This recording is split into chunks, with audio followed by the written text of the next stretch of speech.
Welcome back to my first official video where I'm going to be talking about the NBA, and here we're going to be talking about the Philadelphia 76ers.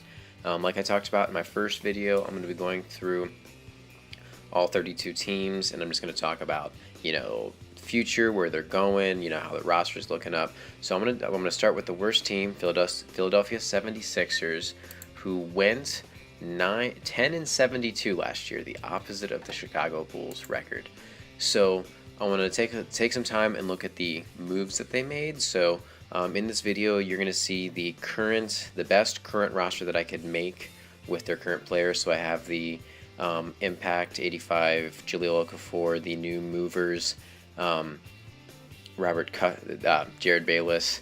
Since this is the shooting lineup, I wanted to move Robert Covington over to the 4 spot instead of having Nerlens Noel there, just because it would best fit the lineup. But since Covington just got a new motivators player, I wanted to use that instead.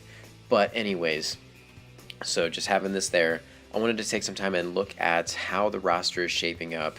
Obviously, I can't use Ben Simmons in the video, but this team has a really, really bright future with Ben Simmons. All these years of trusting the process and has finally paid off. I didn't watch too much Ben Simmons in college. I kind of took a break from watching college basketball these past couple years, but just looking at some of his college highlights, high school highlights, and then also watching him in the summer league, this guy is a special player. 6'10", 240 pounds, handles the ball like a point guard, can pass. He is exactly what the 76ers needed, with a ball-dominant player who can just flat out make plays. When looking at the draft, possibly Brandon Ingram could have been the better player, just more well-rounded skills, but in terms of just a transcendent player that they needed, Ben Simmons seems to fit that. So when you're looking at the rest of this team around Ben Simmons, they have a lot of big men. Nerlens Noel I like. He's a long, athletic defender, one of the better power forward defenders. Definitely want to keep on the roster. I know he's been tossed around in the trade discussions, but he's one of those guys that you want to keep, especially when you're trying to build around a young team. He definitely fits that bill. Jahlil Okafor had a great year last year, averaged 17 and 7 in his rookie year, all rookie first team. Offensively, he's really good. I mean, pretty much just give him the ball back to the basket, and he'll pretty much score 8 or 9 times out of 10. His defense is pretty atrocious, but his offense kind of makes up for it. I was hoping that they would move. He could have gotten traded. I thought the Celtics were going to pick him up, but they didn't. But I think depending on how Joel Embiid turns out is how Jahlil Okafor's future in Philadelphia will stay. To me, Embiid seems like the better center. Offensively, he looks good. I know he hasn't actually played an NBA game, but just looking at his potential. And then also, he's a better defender out of the gates than Okafor is. And I think offensively, I don't think he'll be quite at the level that Okafor is, but just it'll be good enough. And just, I don't think he really has to be, though, just with how good Ben Simmons is. So I'd like to, probably the starting lineup starting next season. I would like to see T.J. McConnell at point, either Hollis Thompson or Nick Stauskas at the 2, Simmons at the 3, but he could possibly play some 4, but I'd like to see him start at the 3, Nerlens at the 4, and Okafor will probably start the season at the center, but depending on how Embiid plays, I could see Embiid taking the starting role as the starting center. And depending on how well Embiid plays, it could decide if Okafor stays in Philly. But with the point guard situation, I think this Philadelphia 76ers team will follow the mold of LeBron-esque kind of teams, whereas there's no natural point guard that's handling the ball all the times. I do like T.J. McConnell and how he's developing. I think he definitely fits perfectly with what Philadelphia's trying to do. They have a guy who makes good decisions. He's a good playmaker, spot-up three-point shooter, good ball handler, good defender. He's playing very, very well in the summer league, which is a good sign to see. He had really, really great college career. He's not a veteran, but he's not a rookie. He's been in the league a few years. He's gotten his feet wet.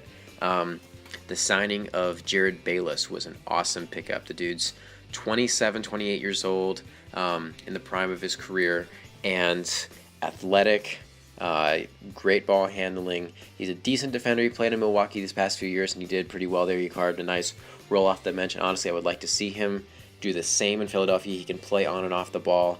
Good shooter. He shot, I believe, 43% from three. Probably not that good, but it was, I'm looking at it right now. He shot 44%, 44% from three. Good shooter. He'll help space the floor, and he's not necessarily a ball dominant player. He's a great slasher. Also can work off the ball, which will definitely help with Simmons, just with him handling the ball, and also while Simmons works on his jump shot. And speaking of his jump shot, it's right now it's not that great, but looking at it, it's not the worst that I've seen in terms of his mechanics. It can definitely be fixed, and with the staff there in Philadelphia, Brett Brown is an excellent coach.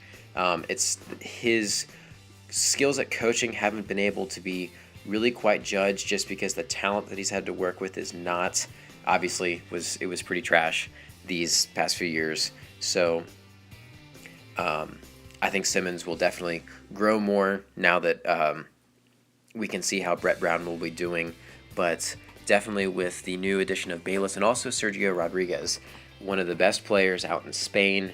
Definitely if you had a chance to see him in the Olympics, he was great.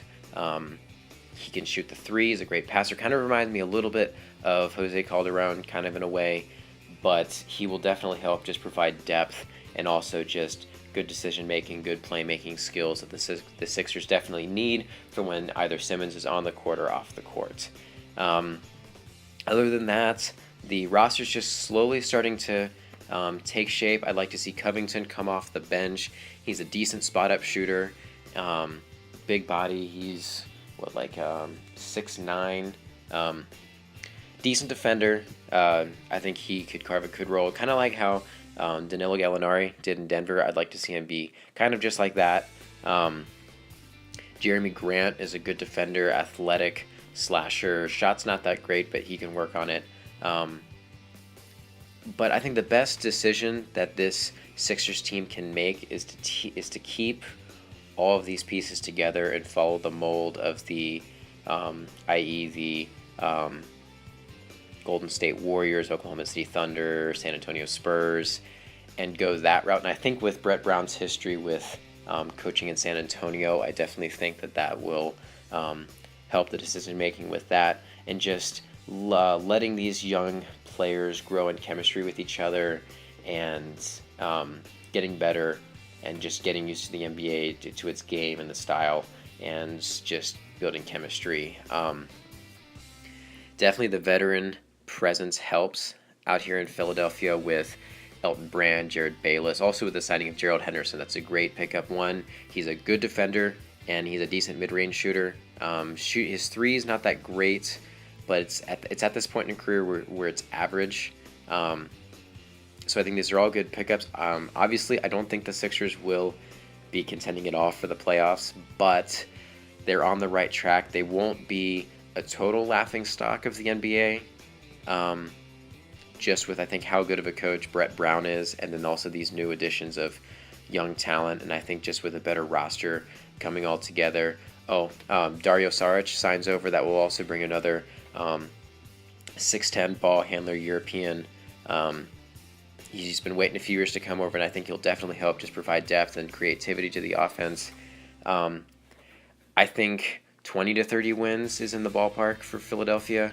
I think you just have to be patient. Philly fans, just keep being patient.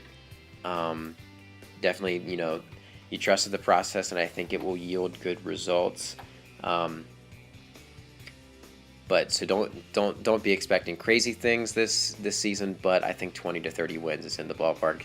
They probably will finish last depending on how Brooklyn is looking, but I think they'll definitely in a few years be back in a playoff contention, and hopefully they can be building a dynasty with Simmons as their backbone. So yeah, that's pretty much all I got. I'm going to be coming back with the Lakers next. I'm doing some sets, getting some players, so I'll be talking about the Lakers next. So yeah, hope you guys enjoy.